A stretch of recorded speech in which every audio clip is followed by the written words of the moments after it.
So far, the emergency department of the Ministry of Health has recorded more than 2,800 injuries, 200 of which were in critical condition that required either surgical intervention or entry into the intensive care units. At around 3:30 p.m. this afternoon, a large number of injuries started flowing into the hospitals. Those injured were primarily hurt after the explosion of communications tools, pagers that they were carrying. The number of people that arrived to the emergency rooms were very large. It was clear that they were from different locations.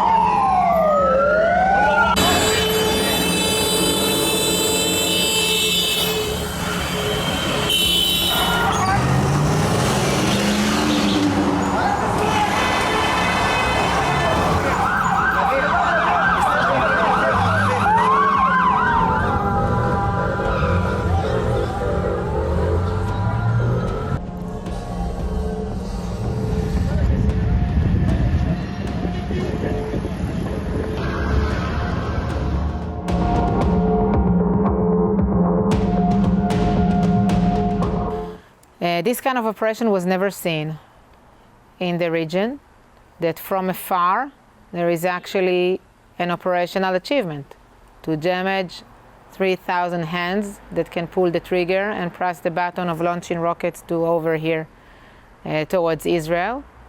It is definitely an intelligence infiltration that is overwhelming capability.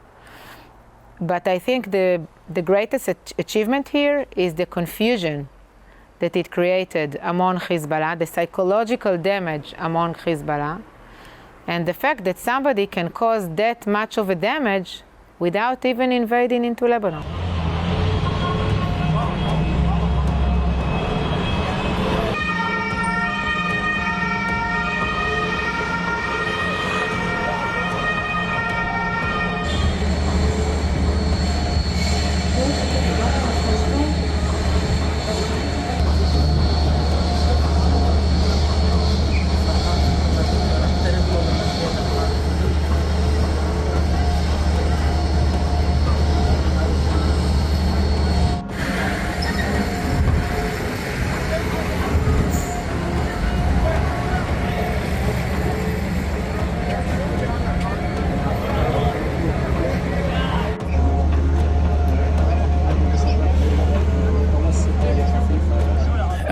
Again, I don't have any details to provide on the reports of the pager blast. I can tell you, to my knowledge, there's no U.S. involvement in this at all.